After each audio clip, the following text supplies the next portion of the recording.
사무엘상 11장 1절에서 15절까지 말씀 우리 한 절씩 교독하는 시간을 가지도록 하겠습니다. 제가 먼저 읽습니다.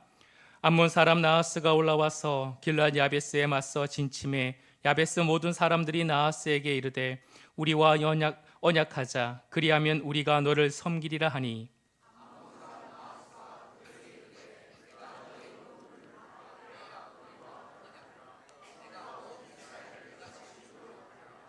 야베스 장로들이 그에게 이르되 우리에게 이레 동안 말미를 주어 우리가 이스라엘 온 지역에 전령들을 보내게 하라. 만일 우리를 구원할 자가 없으면 내게 나아가리라 하니라.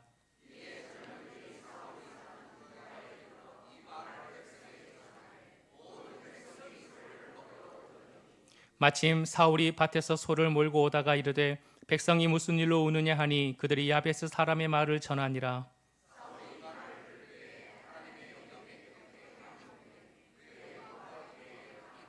한 결의에 소를 잡아 각을 뜨고 전령들의 손으로 그것을 이스라엘 모든 지역에 두루 보내어 이르되 누구든지 나와서 사울과 사무엘을 따르지 아니하면 그의 소들도 이와 같이 하리라 하였더니 여호와의 두려움이 백성에게 임함에 그들이 한 사람같이 나온지라.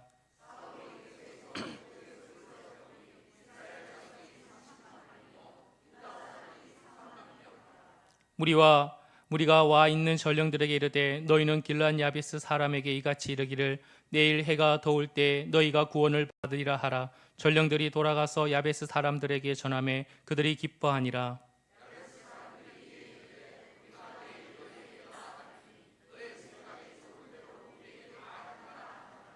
이튿날 사울이 백성을 3대로 나누고 새벽에 적진 한가운데로 들어가서 날이 더울 때까지 암몬 사람들을 치매 남은 자가 다 흩어져서 둘도 함께 한 자가 없었더라.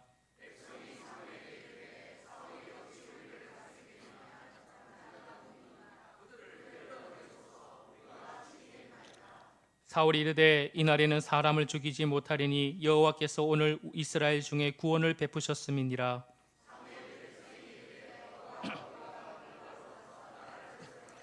함께요. 모든 백성이 길갈로 가서 거기서 여호와 앞에서 사울을 왕으로 삼고 길갈에서 여호와 앞에 화목제를 드리고 사울과 이스라엘 모든 사람이 거기서 크게 기뻐하니라. 아멘. 할렐루야. 2026년 신년 첫 해 주일에 나오신 모든 분들을 주의 이름으로 사랑하고 축복합니다. 올 한해 하나님께서 여러분의 삶 가운데, 가정 가운데, 자녀 가운데, 일터 가운데 한량없는 복과 은혜를 주실 줄 믿습니다. 우리 서로 인사할까 축복할까요? 사랑하고 축복합니다. 새해 복 많이 받으세요.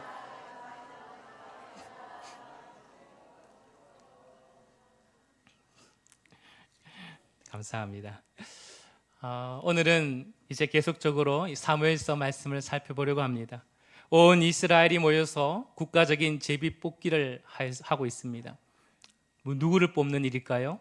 왕을 뽑는 일이었습니다. 분위기가 점점 고조되고 있죠. 왕을 뽑아요. 한 나라의 왕을, 투표가 아닙니다. 한 나라의 왕을 지금 하나님의 방법대로 제비 뽑고 있는 그 시간입니다.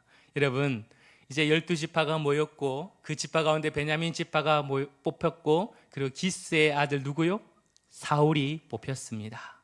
사람들은 환호합니다. 드디어 우리에게도 왕이 있구나 라고 환호합니다. 그리고 사울을 찾습니다. 사울이 어디 있어요? 이스라엘의 첫 번째 왕으로 지금 선택받았는데 사울은 지금 어디에 있습니까? 그렇죠? 저 구석진 곳에 진 보따리 뒤에 숨어 있는 것입니다. 그래서 사람들이 그를 데리고 오죠. 딱 데리고 오는데 그의 첫 모습이 어떻습니까? 남들보다 그렇죠. 어깨 위에 더 있었던 것이에요. 굉장히 큰 모습의 사람이죠. 사람들은 그 모습을 보면서 드디어 우리가 찾던 왕이구나 라고 생각하며 만세를 부르기 시작했습니다. 이제 이스라엘의 왕이 생겨난 것입니다. 다른 나라처럼 눈에 보이는 왕이 이스라엘에 세워진 것이죠. 그런데 여러분, 왕의 제도를 해본 적 있나요? 이스라엘이? 없어요. 그러니 왕의 제도를 잘 몰라요. 왕이 사울 자신도 어떻게 할지 잘 모르는 거죠. 사울은 그 왕이 되면 어디 가서 살아야 됩니까? 왕궁으로 가야 되지 않겠습니까? 근데 왕궁이 지금 없는 것 같습니다. 지금 오늘 말씀을 쭉 보니까 사울은 어디로 갔어요? 집에 갔습니다. 집에 가서 뭐 하고 있어요? 소 키우고 있어요. 그런 모습이죠. 그만큼 지금 왕의 제도를 잘 모르고 있는 그런 시대입니다. 그러면서도 백성 중에 어떤 사람들은 사울이 어떻게 우리를 구원하겠느냐라고 비아냥거리며 조롱하며 사울이 왕이 된 것을 인정하지 않습니다. 왕이 뽑혔는데도 왕위의 즉위식도 없고 그리고 왕궁도 없고 사람들은 어찌 보면 이 왕에 대해서 인정하는 것이 참 많이 없다라는 것을 볼 수 있습니다. 그렇다면 여러분 이제 뭐 해야 됩니까? 사울은 이제 남은 것은 자신이 이스라엘의 왕으로서 세워졌다는 그 사건에 대해서 충분한 자격과 자신의 능력을 증명해야 되는 시간이 필요한 것입니다. 하나님께서는 이 사건을 허락하시죠. 이 일을 하나님께서는 허락하셨습니다. 그래서 그 기회를 주는 장이 바로 오늘 11장의 이야기입니다. 11장의 시작은 이스라엘의 큰 위기 속에 시작되고 있습니다. 1절 말씀 한번 보십시오. 암몬 사람 나하스가 올라와서 어디를요? 길르앗 야베스에게 맞서 진을 쳤습니다. 그리고 야베스 모든 사람들이 나하스에게 이르되 우리와 뭐하자? 언약하자. 그리하면 너희를 우리가 뭐하리라? 너를 섬기리라 라고 얘기하는 것입니다. 암몬 사람들이 길르앗 야베스를 진을 딱 치고 있으니까 무력으로, 힘으로, 권력으로, 무기로 그들을 딱 둘러싸고 있던 것입니다. 그렇다면 길르앗 야베스는 아주 이 모습을 통해서 이미 마음에 다 포기가 일어났어요. 이미 마음에 다 좌절과 낙심과 항복이 일어났습니다. 그래서 싸워보지도 않고 뭐하자? 언약하자. 우리 한번 협약을 맺자. 우리가 너희를 잘 섬겨주겠다 라고 말하면서 이미 항복을 선언하고 있는 것입니다. 싸워봐야 소용없겠구나. 아주 굴욕적이죠. 싸워봐야 이미 우리는 아무런 힘이 없으니 그냥 너희들을 잘 섬기겠다라고 그렇게 오늘 선포하고 있는 것입니다. 그러면 이 정도 되면 암몬 왕 나하스가 받아줄까요? 안 받아줄까요? 여러분 같아서는 받아줘요? 안 받아줘요? 안 받아줘요. 이 정도 하면 굴욕적으로 나오면 이제 항복하겠다 하면 받아줄 만도 한데 나하스가 받아주지 않습니다. 오히려 더 하나 더 요구하죠. 2절 말씀 보십시오. 2절 말씀 같이 읽어볼까요? 2절 시작.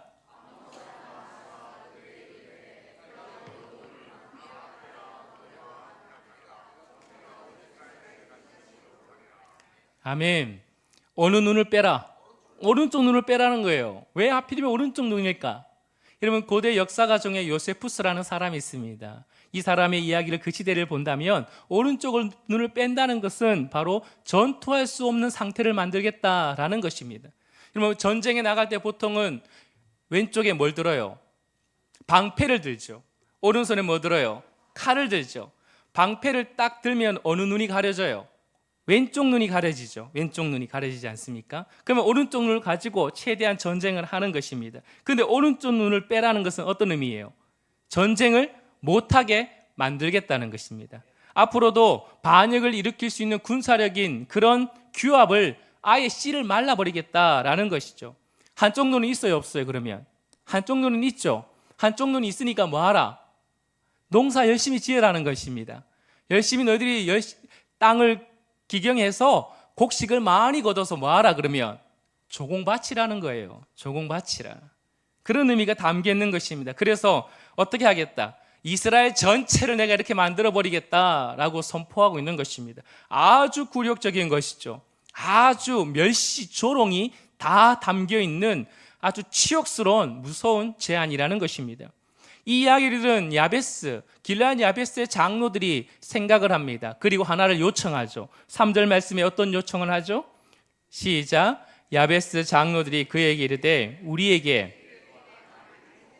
우리가 이스라엘 온 지역의 전령들을 보내게 하라. 만일 우리를 구원할 자가 없으면 내게 나아가리라 하니라. 아멘. 사랑하는 성도 여러분, 며칠 말미를 달라? 7일 동안 말미를 달라라고 그렇게 말합니다. 그리고 전령들을 잘 한번 보내가지고 우리를 구원할 자를 한번 찾아보겠다라고 얘기하는 거예요. 여러분 이 대화가 좀 이해가 됩니까? 잘 이해가 안 되죠, 그렇죠? 저더러 왔는데 말미 달라는데 말미 주는 건 또 뭐예요? 그렇죠? 지금 암몬 왕이 이 제안을 받아들입니다. 오케이, 7일 주겠다라는 거예요. 암몬의 나하스의 마음은 어떤 마음일까요? 그래요. 그래봤자죠. 맞아요. 네가 아무리 너희들이 데리고 온다 할들 우리랑 견주어서 이길 사람이 있겠느냐라는 거죠. 한 일주일, 아니 한 달을 줘도 너희들은 아마 아무도 구하지 못할 것이다 라는 암몬 나하스의 교만, 그런 상태를 지금 보여주고 있는 것입니다. 여러분, 그런데요, 지금 이 이야기 속에서 계속 등장하는 단어가 있어요. 뭘까요? 구원이라는 단어입니다. 구원. 여러분, 이스라엘의 왕으로 사울이 왕이 되었을 때 일부 사람들은 뭐라 얘기합니까? 사울이 어떻게 우리를 구원하겠느냐라고 얘기하고 있어요. 암몬의 나하스도 동일하게 그런 뉘앙스를 가지고 있죠. 우리가 구원할 자를 찾겠노라 하지만 암몬 왕의 뉘앙스는 너희들에게 구원자가 있다 없다? 없을 것이다 라고 그렇게 보여주고 있습니다. 여러분, 구원이 과연 누구에게 달려있는가를 보여주는 거예요. 하나님께 택한 바로 이 기름 부음 받은 왕 누구요? 사울. 그를 통해서 사람들의 멸시와 그리고 조롱, 그 모든 말들을 완전히 역전시켜서 결국은 이스라엘에게 승리를 가져다 하시는 분이 누구십니까? 하나님이십니다. 모든 구원은 누구에게 있습니까? 하나님께 있습니다. 그것을 보여주는 거예요. 세상 사람이 조롱하고 누구든지 조롱하고 너에게 구원이 없다라고 말하지만 하나님의 놀라운 계획 속에 하나님께서는 친히 이스라엘 백성들을 구원하시는 우리 하나님이시라는 것입니다. 사랑하는 성도 여러분, 우리 삶에도 마찬가지입니다. 우리 삶의 길르앗 야베스 같이 온 사방으로 우리를 둘러싼 위험과 어려움이 찾아올 때가 있습니다. 그럴 때 사람들은 말합니다. 너에게 구원이 어디 있느냐? 너에게 소망이 어디 있느냐? 라고 그렇게 말하지만 우리의 모든 구원과 소망은 하나님께 달려있는 줄 믿습니다. 하나님께서는 우리의 어려움이 있다 할지라도 우리에게 하나님이 일하실 7일의 시간이 있다는 것입니다. 하나님은 7일이 아니라 7분, 아니 7초만 있어도 하나님께서는 친히 역사하셔서 우리의 놀라운 승리를 우리에게 주실 것입니다. 그러므로 우리가 해야 될 것은 무엇입니까? 세상의 조롱과 세상의 핍박과 세상의 어려움 속에 그 세상 앞에 굴욕적으로 항복하지 마십시오. 우리는 기독교인들은 너무나 패배주의에 너무나 많이 찌들어 있습니다. 안 되겠지 뭐, 안 될 거야. 여러분, 그런 마음보다도 우리는 그 마음을 앞서기보다 우리는 먼저 우리의 모든 일을 행하시고 우리에게 승리를 주시는 하나님 앞에 엎드리기를 축복합니다. 하나님 앞에 엎드리면 누가 일하십니까? 하나님이 일어서십니다. 하나님이 친히 앞장서서 그 모든 대적의 말과 대적의 그런 위협을 다 물리치시고 결국은 우리를 승리를 이끌어 주실 것입니다. 올 한 해 우리가 해야 될 것이 무엇입니까? 우리는 하나님을 더 의지하는 한 해, 주님을 더 가까이 하는 한 해, 내 삶 가운데 하나님의 말씀이 새겨지는 한 해, 높이보다는 깊이로 그 안에 풍성한 하나님의 닮아가는 올 한 해가 되어야 될 줄 믿습니다. 사랑하는 성도 여러분, 하나님께서 어떻게 일하시는지 볼까요? 이스라엘 장로들이 전령들을 급히 그 모든 지역에 내보냅니다. 전령들을 어디까지 보냈을까요? 4절 말씀을 읽어볼까요? 4절 말씀입니다. 시작.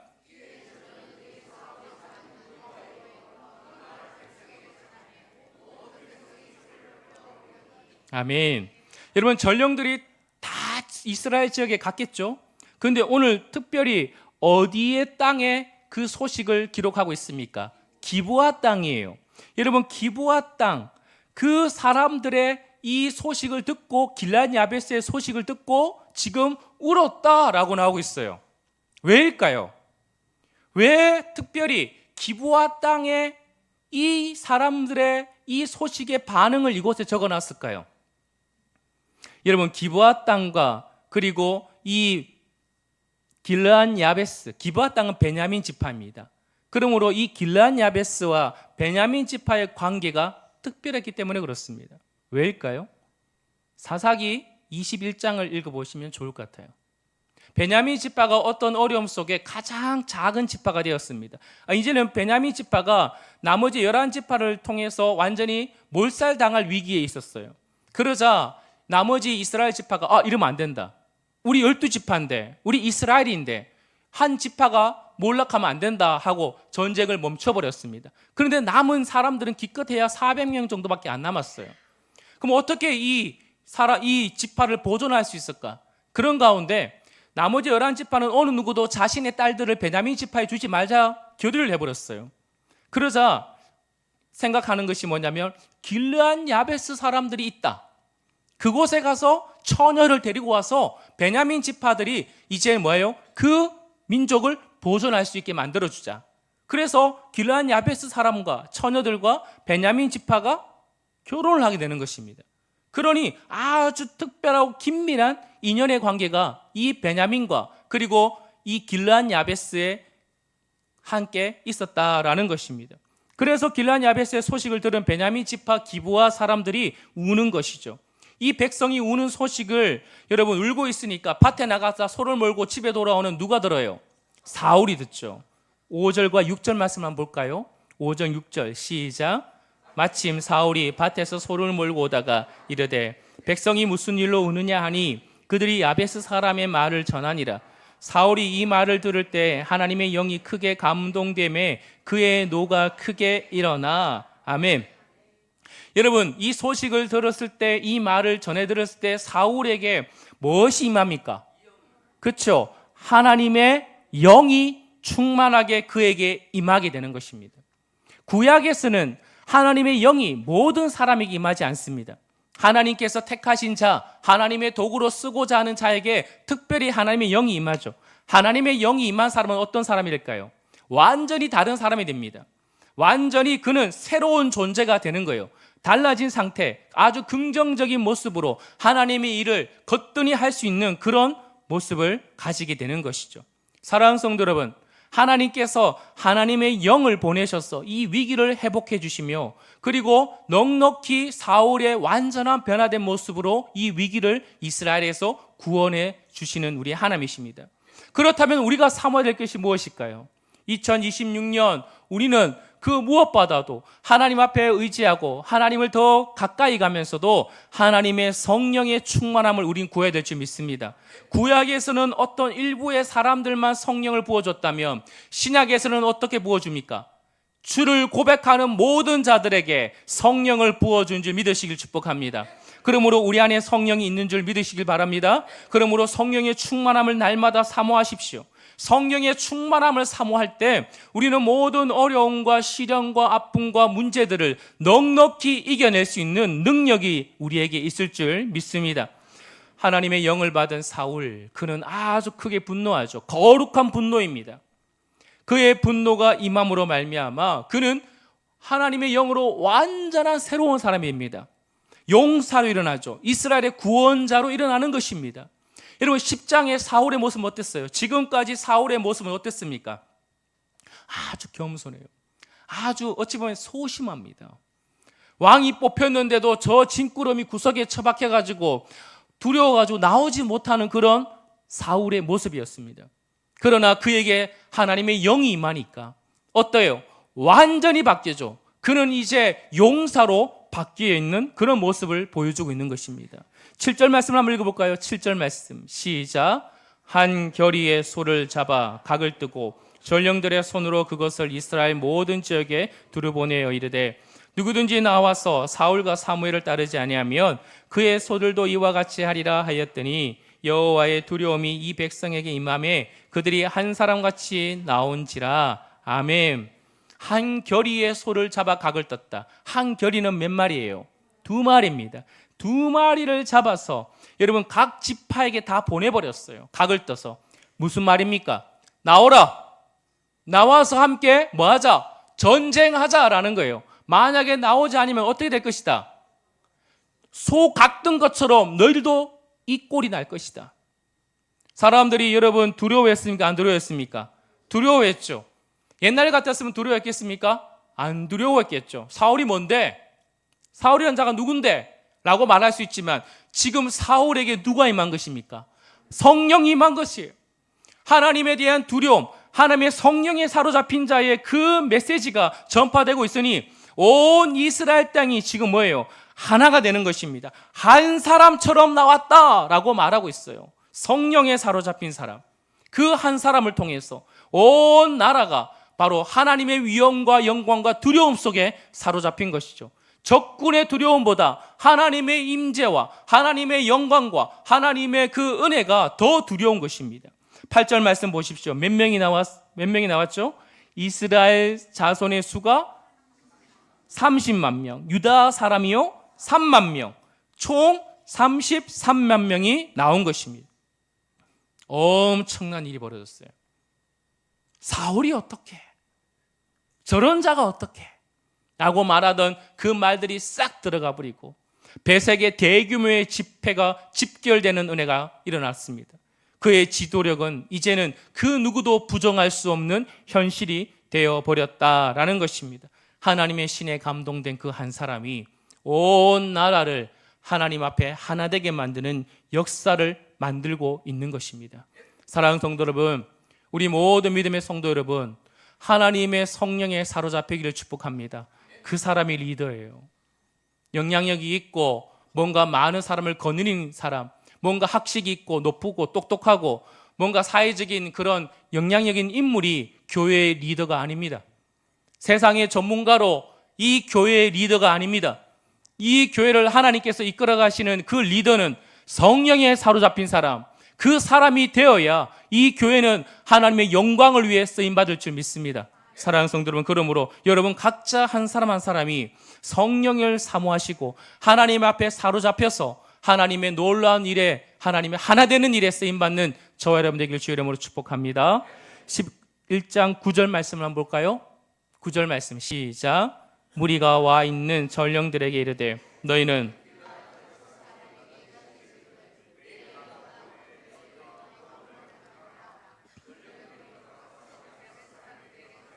그들이 기뻐하니라. 아멘. 사울은 단순히 도와주겠다라고 말하지 않아요. 사울은 성령에 사로잡혔어요. 그는 완전히 변화된 사람입니다. 그럼 어떻게 하고 있습니까? 확신을 하고 있어요. 구체적으로 내일 해가 더울 때, 정오 때 이미 너희들에게 전쟁의 승리를 주겠다라고 말하고 있는 것입니다. 7일의 기한을 줬지만 필요 없다. 하나님이 역사할 때는 7일이 아니라 단 하루만 해도 승리를 너에게 줄 수 있다라고 말해주고 있는 것입니다. 하나님의 놀라운 은혜죠. 여러분, 하나님 이렇게 역사하세요. 하나님을 의지해 보십시오. 우리의 생각과 우리의 판단과 우리의 계획보다 더 확실하게, 더 하나님의 열심으로 역사하십니다. 조롱의 무대, 원수의 핍박의 무대, 우리를 시험하는 무대가 오히려 하나님께 영광 올려드리는 무대로 바뀌게 하시는 우리 하나님이시라는 것입니다. 11절 말씀 보십시오. 완벽한 승리를 하나님께서 사울을 통해 허락해 주십니다. 새벽 기습하여 어둠과 두려움과 슬픔의 공포의 그 밤이 지나가고 새벽에 이제 새로운 희망과 소망과 하나님의 역사가 일어나는 그 새벽에 기습하여 당당하게 승리를 이끌어 내는 사울의 모습이라는 것입니다. 왕으로서 충분할까요? 충분하죠. 왕으로서 증명이 되었나요? 증명이 되었습니다. 놀라운 승리 앞에 여러분 백성들의 반응은 어땠을까요? 12절 말씀 읽어볼까요? 12절 시작.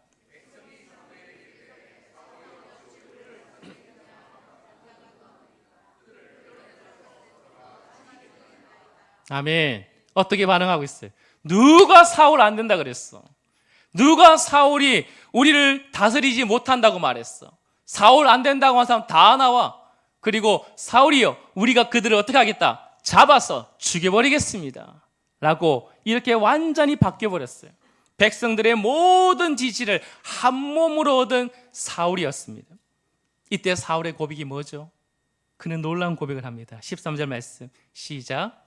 사울이 이르되 이날에는 사람을 죽이지 못하리니 여호와께서 오늘 이스라엘 중에 구원을 베푸셨음이니라. 아멘. 이 승리는 누구의 것입니까? 하나님의 것입니다. 사울은 지금 하나님께 모든 영광과 존귀를 올려드리고 있습니다. 사실 자신의 왕직을 조롱하는 자, 여러분 죽여도 아무 문제가 되지 않죠. 그러나 사울은 그래 하지 않아요. 오히려 그는 모든 것이 하나님께로부터 왔다는 사실을 믿고 사울은 자비와 사랑으로 그들을 용서해 주고 있는 것입니다. 사울 어때요? 괜찮죠? 사울 괜찮은 사람입니다. 사울 참 왕이 되기에 겸손하고 신앙도 좋고 참 기초로서 하나님의 사람으로서 용납과 수용할 수 있는 참 덕을 가진 그런 왕이었습니다. 여러분, 다음의 사건이 중요해요. 다음 사건. 사무엘이 사울에게 그렇다면 이 승리 후에 무슨 제안을 합니까? 14절과 15절 말씀을 한번 읽어볼까요? 14절과 15절 시작.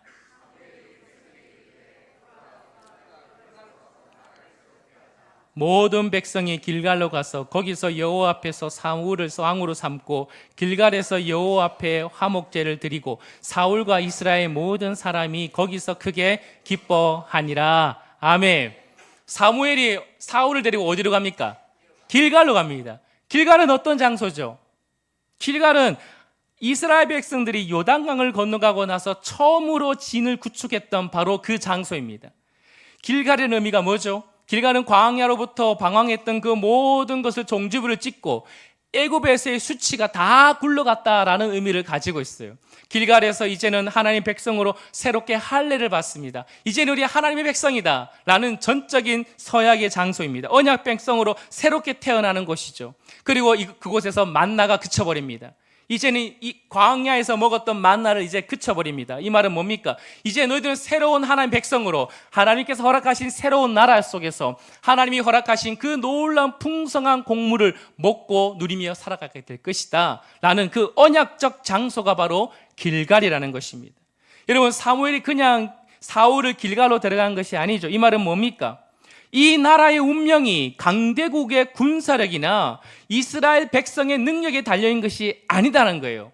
이 나라는 결국 사울의 왕국이 아니라 누구의 나라? 하나님의 나라가 되어야 된다라는 것입니다. 왕을 세우고 이스라엘 백성들이 어떤 특정한 인간 왕이나 영웅에게 이 나라의 영혼을 맡기지 말아라.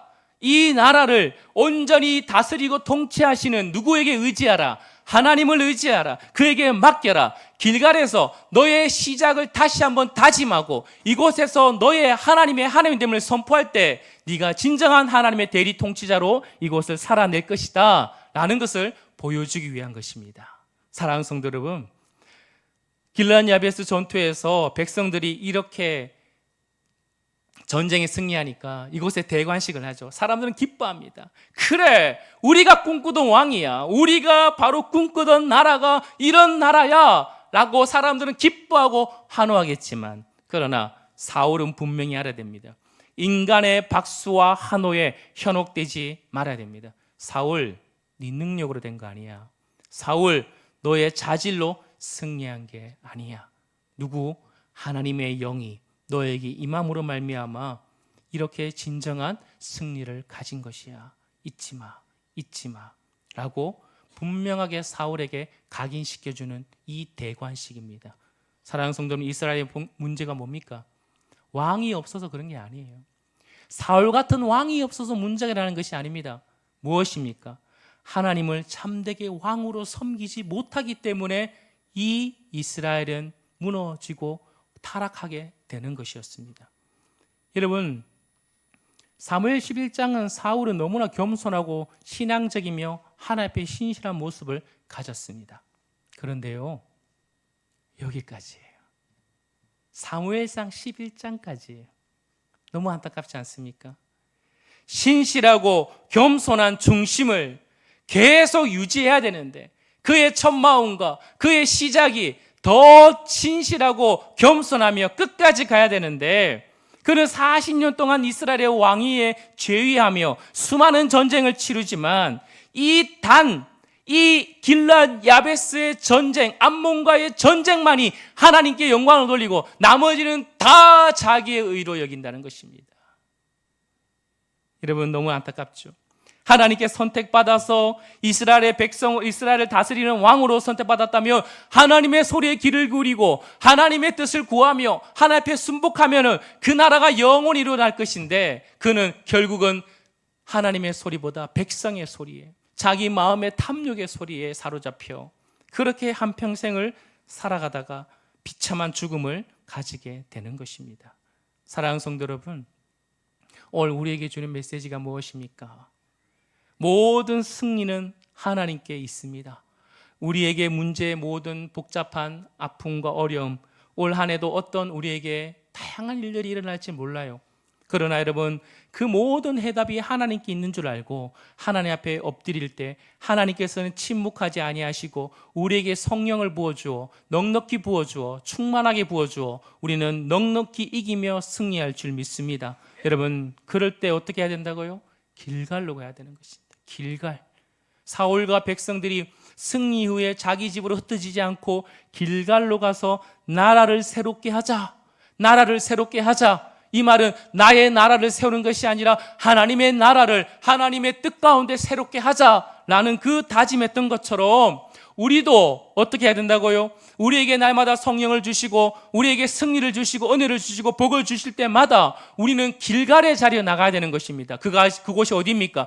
예배의 자리요, 은혜의 자리요, 기도의 자리요, 바로 성찬이 있는 이 자리인 줄 믿습니다. 그 자리에 나가서 하나님께 고백하는 것입니다. 나의 나 된 것은 하나님의 은혜입니다. 하나님, 오직 하나님만 영광 받아 주시옵소서. 내 인격과 교만을 철저히 내려놓고 오늘 2026년 첫 번째 주일을 하나님 앞에 엎드려 영광 올려드렸다면 하나님, 매 주일마다 26년 마지막 주일까지 우리는 날마다 하나님의 길갈의 자리에 나와 우리는 나를 새롭게 하며 하나님 나라가 내 심령에, 우리 가정에, 우리 교회에, 이 땅에 이루어지기를 소망하며 살아야 될 그런 하나님의 사람인 줄 믿습니다. 사랑하는 성도들은 올 한 해 우리가 달려갈 목표는 무엇이죠? 그리스도를 본받자라는 제목으로 달려갑니다. 바울의 시작은요, 아주 아름다웠습니다. 겸손했습니다. 그러나 끝까지 가지 못했어요. 우리가 그리스도를 닮아가는 시작은 아름답고 찬란할 수 있습니다. 그러나 여러분, 멈추시면 안 돼요. 사무엘상 11장에 멈추는 사울과 같은 우리의 신앙이 되어서는 안 된다는 것입니다. 주님 오시는 그날까지, 주님 만나는 그날까지 끊임없이 주님을 닮아가는 저와 여러분 되기를 주의 이름으로 축원드립니다. 연초부터 연말까지 신실하게 우리를 도우시는 하나님을 의지하십시오. 성령의 충만함을 사모하십시오.